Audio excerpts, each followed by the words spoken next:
오늘은 창세기 강의 24번째 시간 너블리스 오블리제라는 제목으로 주의 말씀의 은혜를 나누고자 합니다. 너블리스 오블리제는 고귀한 신분에 따르는 도덕적 의무와 책임을 뜻하는 말로 최근에는 사회 고위층들의 사회적 의무를 강조하는 차원에서 많이 사용되고 있습니다. 아마 여러분들도 신문을 읽거나 혹은 시사적인 글들을 읽다 보면 이 단어를 종종 접하게 될 겁니다.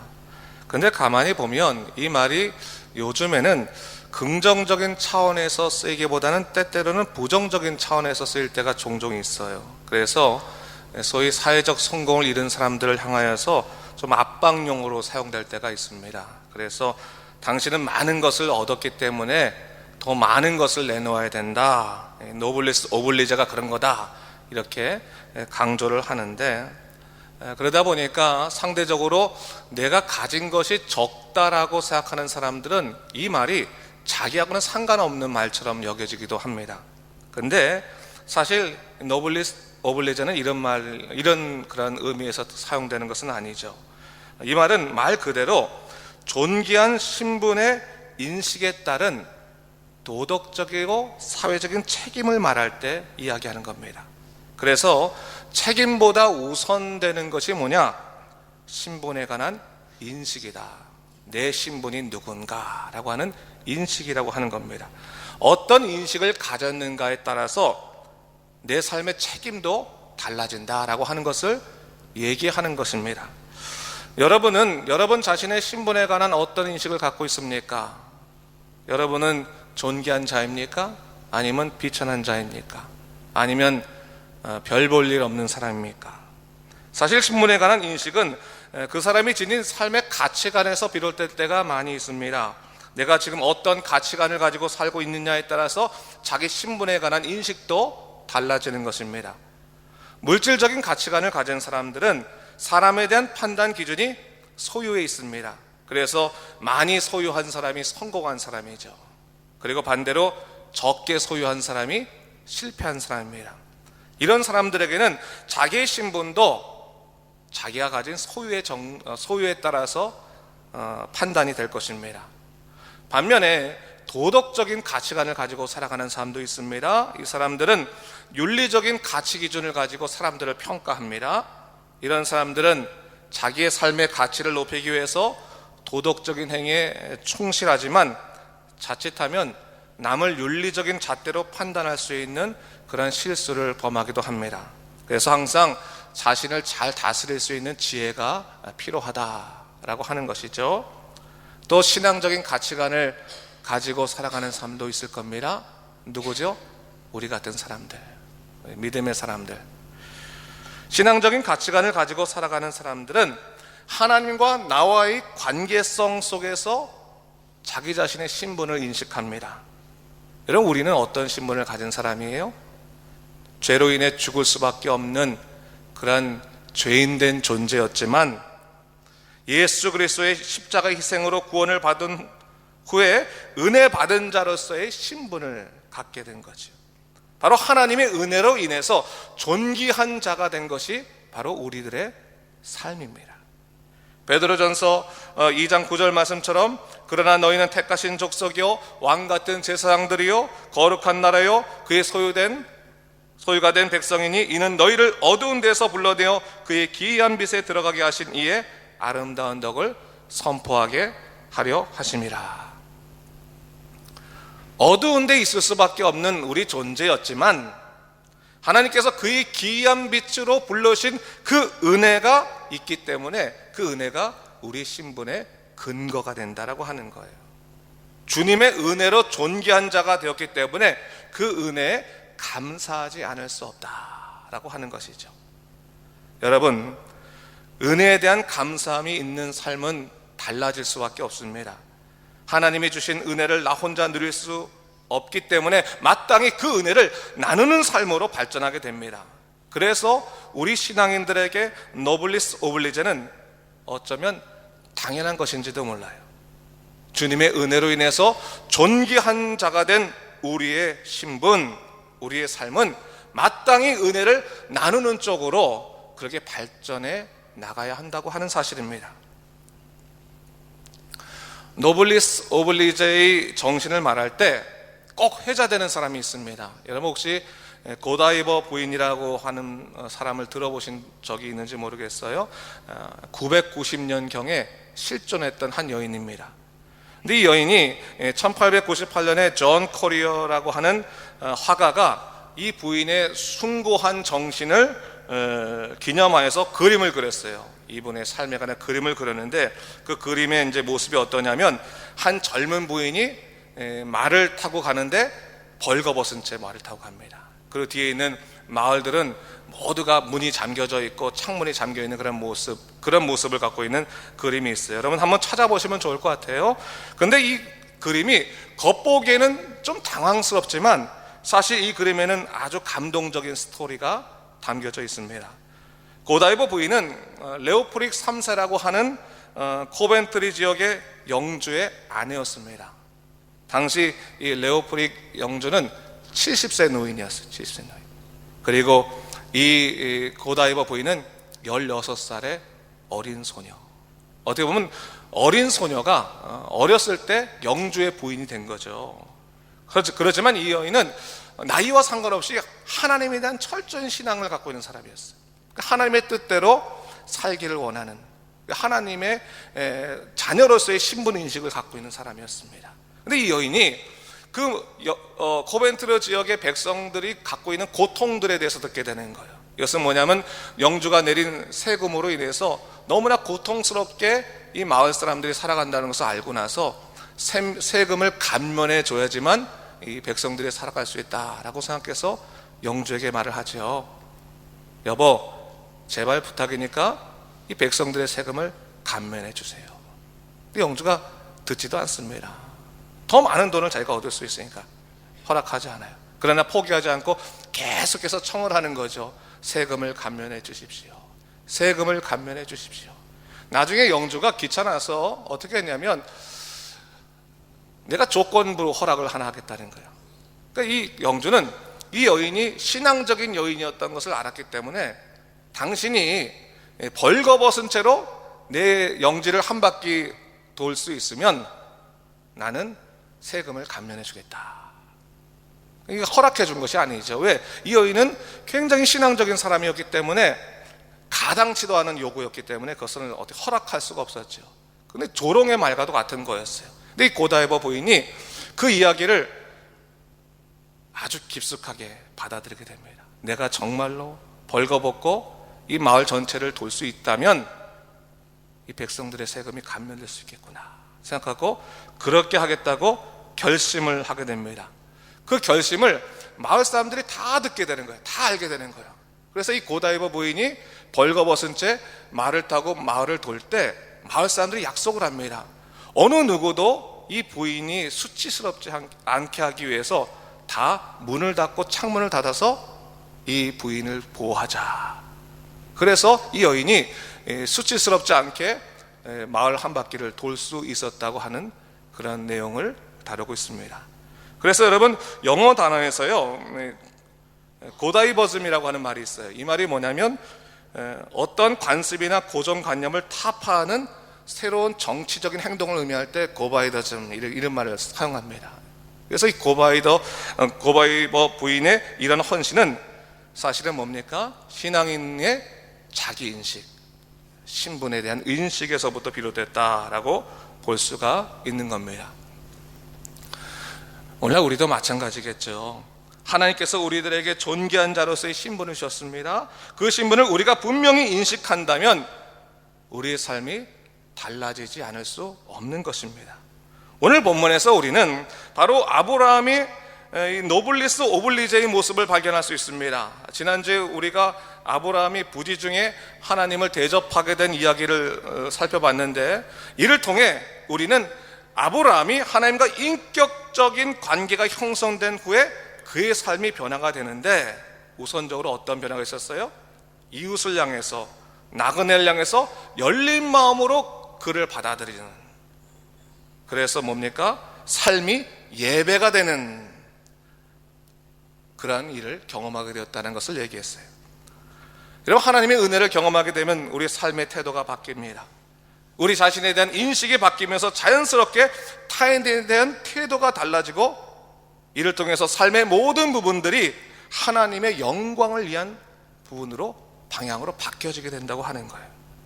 우리가 읽은 창세기 18장은 아브라함의 두 가지의 삶의 변화에 대해서 얘기하고 있는데, 하나는 지난주에 말씀드린 나그네 대접에 관한 것이었고, 오늘 하나는 뭐냐면 소돔을 위해서 그가 무릎 꿇어 중보기도 하는 그러한 장면을 다루고 있어요. 여러분, 중보기도라고 하는 것은 다른 사람을 위해서 내가 하나님께 무릎 꿇는 거죠. 그리고 기도하는 것을 말하는 겁니다. 나를 위해서 무릎 꿇는 것이 아니라 다른 사람을 위해서, 타인을 위해서 무릎 꿇는 것이 중보기도의 핵심인 거예요. 이것은 어떤 행위에 근거한다기보다는 다른 사람을 향한 영적인 책임감 속에서 우러나오는 모습인 거예요. 사실 소돔과 고모라는 아브라함과 아무런 관계가 없는 그런 도시였습니다. 물론 조카 롯이 살고 있긴 했지만 그것이 아브라함의 중보기도의 이유가 될 수는 없었습니다. 아브라함이 소돔과 고모라를 위해서 기도하게 된 것은 하나님께서 알려주신 그들의 멸망에 대한 가슴 아픔과 영적인 책임감 때문에 그랬던 거예요. 여러분, 하나님의 은혜를 입은 사람들은 그 마음에 하나님의 마음이 덧입게 되는 거예요. 그 자연스럽게 나의 삶의 지경이 넓어져서, 나를 벗어나서 세상을 향한 영적인 책임감을 갖게 되고, 이를 통해 하나님이 원하시는 쪽으로 삶의 변화가 일어나게 된다라고 하는 것이죠. 오늘 본문에서 우리는 아브라함의 중보기도를 통해서 그가 자기 신분의 인식을 통해서 사회적이고 영적인 책임감을 갖게 된 것을 우리가 볼 수 있는 겁니다. 한마디로 우리가 지금까지 말한 노블리스 오블리제의 정신이 드러나고 있는 거예요. 우리 그리스도인들에게 이러한 정신은 하나님과 나와의 인격적인 관계에서부터 비롯되는 거예요. 어떤 다른 우리가 돈을 많이 벌고 있고 많이 배웠고 이런 신분이 아니라, 하나님과 우리가 인격적인 관계가 되어서 내가 존귀한 신분이 되었을 때, 하나님이 원하시는 것은 뭘까 하는 그런 우리 신분의 인식에서부터 비롯되는 겁니다. 오늘 본문도 바로 그것을 증거하고 있는 것인데, 본문 16절을 보면 아브라함이 나그네를 전송하러 갈 때 여호와 하나님께서 아브라함을 향해서 계시의 말씀을 하는 것을 얘기하고 있어요. 17절에서부터 19절까지의 말씀인데 제가 한번 읽어볼 테니까 한번 보세요. 여러분, 여호와께서 이르시되 내가 하려는 것을 아브라함에게 숨기겠느냐? 아브라함은 강대한 나라가 되고 천하 만민은 그로 말미암아 복을 받게 될 것이 아니냐? 내가 그로 그 자식과 권속에게 명하여 여호와의 도를 지켜 의와 공도를 행하게 하려고 그를 택하였나니, 이는 나 여호와가 아브라함에게 대하여 말한 일을 이루려 함이니라 했어요. 하나님께서는 아브라함을 택하심으로 그로 말미암아 뭡니까? 천하 만민이 복을 받게 하신다라고 얘기했어요. 세상을 향한 하나님의 축복이 당신의 선택한 자를 통해서 전해지게 된다라고 하는 걸 얘기하는 거예요. 이는 하나님께서 아브라함을 세상을 향한 당신의 축복의 통로로 삼으셨다고 하는 말씀입니다. 여러분, 그렇다면 제가 여러분들에게 물어보고 싶어요. 하나님께서 여러분을 택하심으로 세상을 향한 축복의 통로로 삼으셨다는 사실을 믿으십니까, 여러분? 그럼 믿을 수 있어야 되는 거예요. 내가 세상을 향한 축복의 통로다. 교만한 게 아니에요. 우리 옆집 딱 보면서, 야, 당신은 내가 하나님께 택하심으로 반해서 복된 자리에 있게 된 거야. 이런 자부심이 좀 있어야 되는 거예요. 우리는 하나님의 뜻을 위하여 부름받은 자이며 동시에 세상을 향한 축복의 통로로 부름받은 자입니다. 그러기에 세상을 향해 하나님의 뜻을 실천하는 존귀한 자로 살아야 되는 것입니다. 본문에서 하나님이 아브라함을 택하심으로 여호와의 도를 지켜 의를 행하게 하셨다고 하는 이 말은, 하나님의 택하심은 당신의 백성을 그 말씀대로 살게 하심으로 당신의 섭리를 이루게 하는 데 목적이 있다고 하는 얘기예요. 여러분, 하나님의 은혜를 경험하고 나면 자연스럽게 우리는 주의 말씀대로 살게 되고 그것을 기뻐하게 돼요. 이를 통해 하나님의 섭리가 이루어지는 그런 믿음의 역사를 경험하게 됩니다. 오늘 하나님께서요, 이 말씀을 하신 다음에 아브라함에게 소돔과 고모라에 대한 심판의 메시지를 주시는 거예요. 그러자 아브라함의 반응이 어떻게 변합니까? 이 얘기를 듣고 나서 가슴을 아파하면서 하나님께 간청하는 장면이 나오는 거예요. 그의 마음이 변화가 일어났어요. 하나님께 간절히 매달려서 말합니다. 하나님, 의인을 악인과 함께 멸망시키실 겁니까? 그 성중에 의인 50명이 있을지라도 주께서 그것을 멸하시고 그 50의인을 위하여 용서하지 않으시겠습니까? 라고 말하니까 아브라함의 간청에 대해서 하나님께서 응답하십니다. 내가 만일 소돔 성읍 가운데서 의인 50명을 찾으면 내가 그들을 위해서 그 지역을 용서하겠다. 그래서 아브라함이 조금 겁이 나는. 다시 말해, 하나님 5명 빠진 45명은 어떻습니까? 내가 멸하지 않으리라. 하나님 40명은 어떻습니까? 내가 멸하지 않겠다. 하나님 30명은 어떻습니까? 내가 멸하지 않겠다. 20명은 안 됩니까? 오케이, 된다. 그러자 마지막으로 아브라함이 하나님께 간청하기를, 하나님 노하지 마옵소서. 내가 이번만 더 아래리이다. 거기서 10명을 찾으시면 어찌하시겠습니까? 하나님께서 이번에도 응답하세요. 내가 10명으로 말미암아 그 성을 멸하지 아니하겠다. 오늘 본문에서 볼 수 있듯이 아브라함은 5번에 걸쳐서 하나님께 간구하였으나 사실 소돔은 용서받지 못했죠. 그의 중보기도가 응답받지 못한 것처럼 보이지만 사실은 그의 청이 이루어지지 않은 것은 그의 기도가 약해서가 아니라 소돔의 죄가 너무나 컸기 때문입니다. 우리가 주목해야 될 사실은 뭐냐면 아브라함의 기도의 출발이 어디였냐는 거예요. 아브라함의 기도의 출발, 그 자신의 어떤 의지가 아니라 하나님이 그에게 당신의 뜻을 드러내심으로 그의 기도가 시작됐다고 하는 거예요. 즉 하나님이 당신의 뜻을 하나님께 아브라함에게 드러내심으로 아브라함의 마음에 기도의 불을 붙이셨다라고 하는, 기도의 불을 붙이셨다.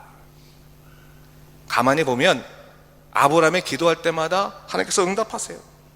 물론 아브라함의 바람처럼은 되지 않았을지라도 하나님은 한 번도 그의 기도를 응답하지 않으신 적이 없음을 보게 됩니다. 여러분, 이를 통해 우리가 확인할 수 있는 것이 뭡니까?